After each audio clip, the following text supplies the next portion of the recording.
Hey everyone, it's Jamie from Independent Street Tarot and Seasons Ritual, and I'm here to talk about this dark moon in Pisces that's happening today, February 27th, and tomorrow. Dark moons occur when the sun and the moon are together. So this is an exact conjunction. To me, that signals the masculine and feminine of our sides are together. This is a time of the void. This is a time of creation. So dark moon in Pisces. What was interesting. And I do think this. So when we come to dark moons, it is a time of rest. It's a time to when our self comes whole again, comes back together before we begin to go on our journeys again. When I went to my altar this morning, my hand automatically started to go in the reverse um, position. So I would say for this dark moon, it's really important to release a lot. Release, release, release. So usually we say it is popular belief when it's a full moon to do release. I think it's very important to do releasing on dark moons as well, because you're ending one moon cycle and starting another. And so, um, with your masculine and feminine sides coming together, it's a good time to release, take that break, take that rest. And then when the new moon comes in, which is the sliver, then we can set that intention because it gave us some time to decompress from the last moon cycle and then to get ready for the new moon cycle. So lots of releasing for this dark moon in Pisces. See what it is that you want to release. Actually, let's pull a couple cards. This moon cycle is important because we are starting eclipse season. So Pisces season and Aries season are going to be a lot. Right now, we have five planets in Pisces, which is a lot for any sign, but it's a lot for Pisces because Pisces is mutable. Pisces is the mystic. Pisces is the last sign of the zodiac. So it's good to release when we're in the last sign of the zodiac. It's known as the 12th house. It's known as the sign, house of karma. Could be known as the house of troubles, depending on how you think about it. But also, I say it's the house of the Great Awakening. When you work through what's in your 12th house, it really does awaken you. All right, King of Cups. Let's see what else. Page of Wands, Queen of Cups. Nice. Page of Wands. Okay. Nine of Coins is back. Okay. So this is good. So we're talking about what we need to release. We got the King of Cups and the Queen of Cups, which is really interesting because this is water and it's Pisces season, and then this Page of Wands. So I think what would we be releasing when we have this King of Cups is this idea that we cannot be empathetic. It's this idea as a masculine energy. We've got to release this idea that we can't be wise and understand our feelings, right? With this Queen of Cups, this is so good. I mean, it's the dark moon. It's when the masculine and feminine are together, and the masculine and the feminine are together. So with the Queen of Cups, what this is saying, releasing this idea that we don't trust our emotions, releasing this idea that women are too emotional or women can't trust themselves. And I mean this women, but also like men with your feminine, your feminine side, right? And the same, like um ruling. This is like that masculine that moves us forward no matter how we present. And we can't do that with being a little vulnerable, or we can't do that with empathy, or we can't do that with compassion. So we're releasing that energy and we're releasing this idea that we can't trust our emotions, that we've got to just shove them down and be super logical. Um, because both of these energies, right, Queen and King energies are mature energies. So we have to trust these energies. So we're really releasing this idea that we can't govern that way. This is a perfectly normal way to govern. This is what the Queen and King does. The Queen of Cups is creativity. She is intuitive. She does trust her feelings. She trusts her emotions.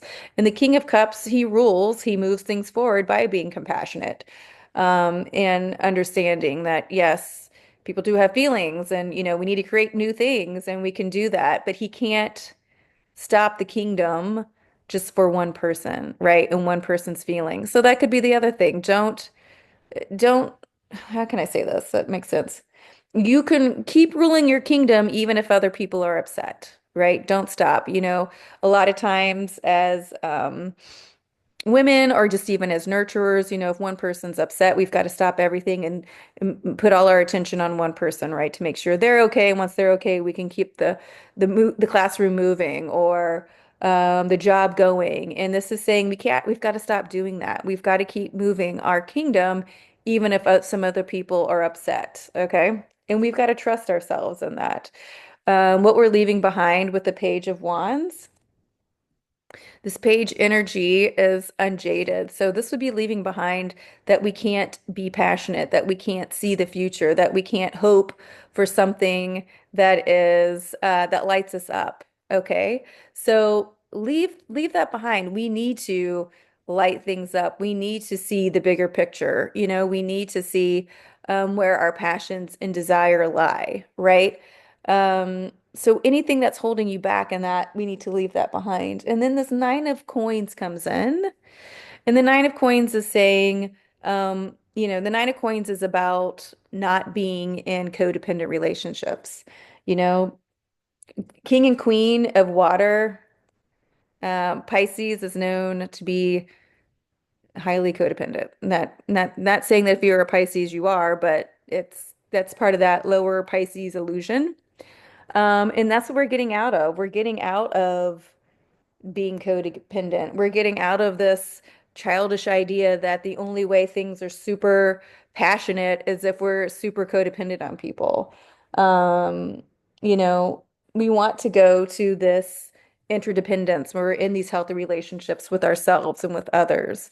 And that is one of the big things that this dark moon, I believe, is showing to us right now. Venus is in a sextile still with Jupiter, so that's that great conversation.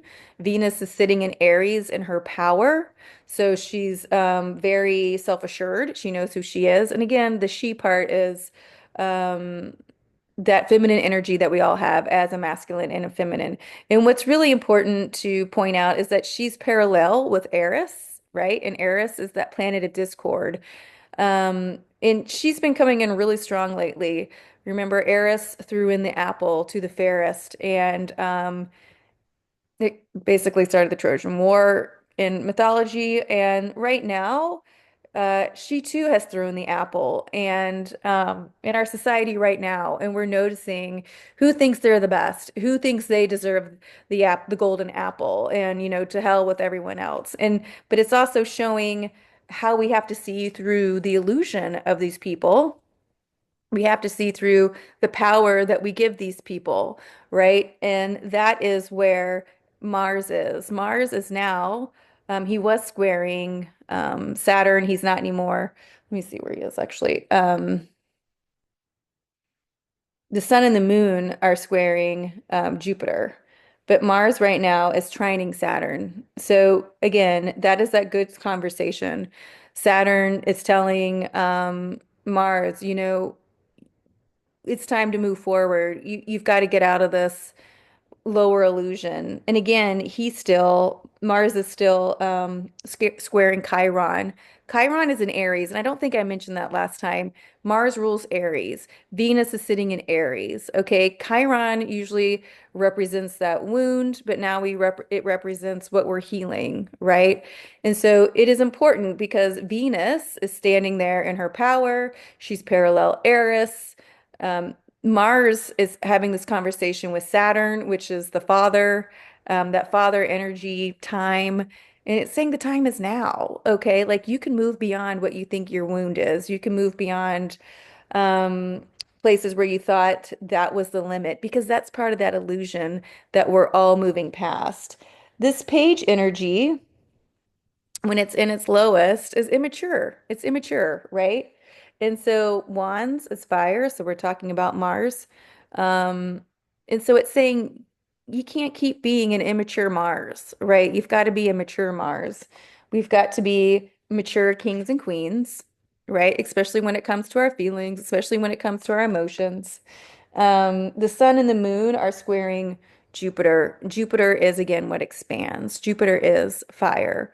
And so it's asking, what do we want to expand? Do we want to expand The idea that we're only going to get this far, this is how everything has to be very toxic, or can we expand on the idea that that's what we're leaving behind, right? We're leaving behind the immaturity. We're leaving behind the idea that like we can still have fun. Like I'm saying, it's like Mardi Gras right now.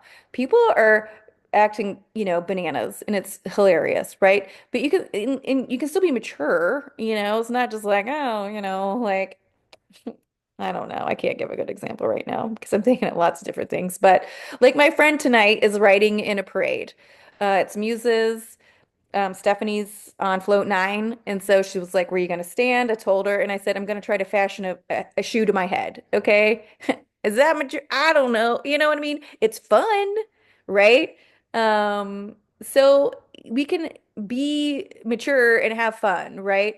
It's this immature idea of thinking that others don't understand our feelings, thinking that others don't know where we come from, that that you can be who you want to be, experience these emotions, but also see the bigger picture, right? That is king and queen energy.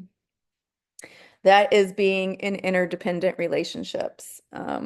That is knowing how to communicate. That's that Page of Swords. So and like leaving behind, if we're what we're leaving behind if the Page of Swords come up, is this idea that we can't communicate. This idea that I'm not but like we're totally misunderstood and no one gets us. And there are times when I know we feel like that, but the idea is that we get older and we have more levity and we can see the big picture. Or we have people that we know we can talk to that can give us their opinion, or how they handle things that when they were in the same spot, and that's really important. I wanted to go back to um, the sun and the moon are squaring Jupiter, but Venus is sextile Jupiter. So Venus is asking, what does she want to make bigger? How does she want to stand in her power? And the sun and the moon together are squaring that, asking really what it is that you want to make your power. We're together. Jupiter is the biggest planet. Jupiter is Zeus, if you will. I mean, in mythology. And they're challenging him. They're challenging Jupiter. This is a challenge, but it's not a challenge of um, dominance in the sense that winners or losers. It is a challenge to say it's time to move forward. It's time to change. Um, the masculine and feminine are together as one, and they're challenging Jupiter as itself, saying, here we are together. You need to see us as a unit and not differently, not separately. And then Mars with that trine to Saturn is asking for that wisdom from Saturn. Quote unquote, Dad, how do I grow up? Dad, I've got to get out from underneath your shadow, right? Dad, you need to start seeing me for who I am, right? So this is where we're at in Pisces. I mean, this is a big Pisces season because it is eclipse season, because there's 5 planets in Pisces. Like that's almost unheard of. So, oh, and also all 7 planets are aligned today, right? And all planets are direct until Venus goes retrograde on the 1st. So lots of movement, lots of, I'd say jockeying for power, but in the sense that for your personal power, for your personal space, for you to show up with who you are now, and leaving behind old toxic stories about how men and women are supposed to be, right? Toxic stories about how you're supposed to show up, toxic stories about um, changing everything because someone who's a fucking hot mess is ruining it for the rest of us. You know what I mean? And I think you do.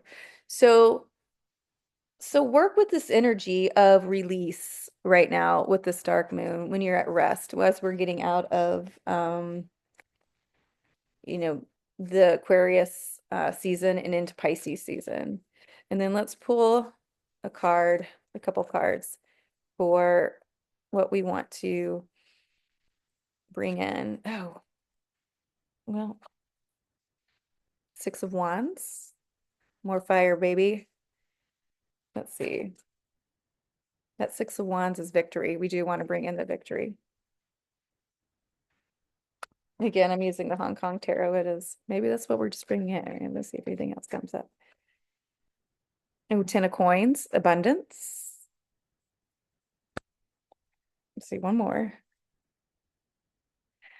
Yeah, so this is making sense. When we're more mature and we're able to navigate our feelings and we're able to navigate, oh, yeah, look at all this fire and earth for Pisces, which isn't bad. Get us out of the water.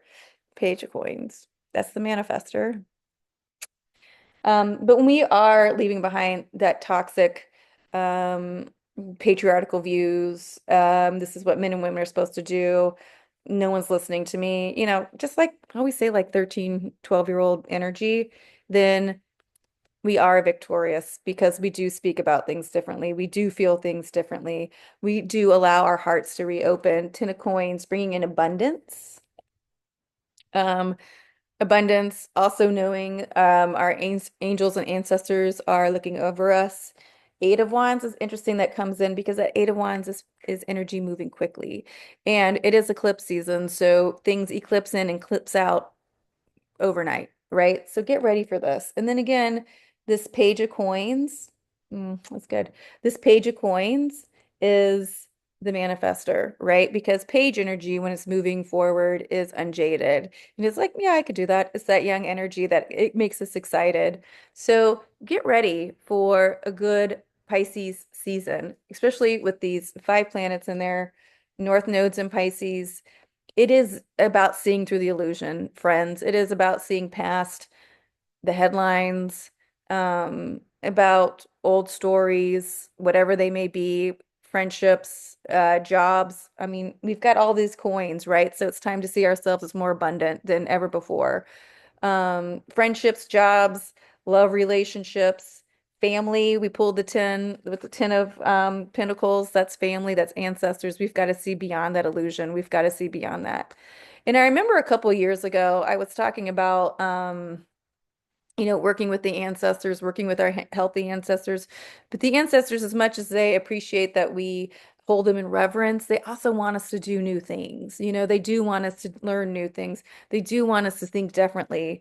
That's why they are here to be like, yeah, you got this, keep going. Not to keep doing things the same, but to do things differently and to shake things up. And again, that's great for Pisces, that mutable water, allowing us that space to move, right, within our feelings and our emotions, our creativity, our consciousness, right? We got to see our consciousness differently because that brings in new consciousness. I know that's kind of funny, but the more we get rid of the old the consciousness, the more we realize the things that are swirling around that are keeping us stuck, then that's how new consciousness begins, and that's how we are able to manifest extremely quickly. Okay, friends, I'm going to leave it there.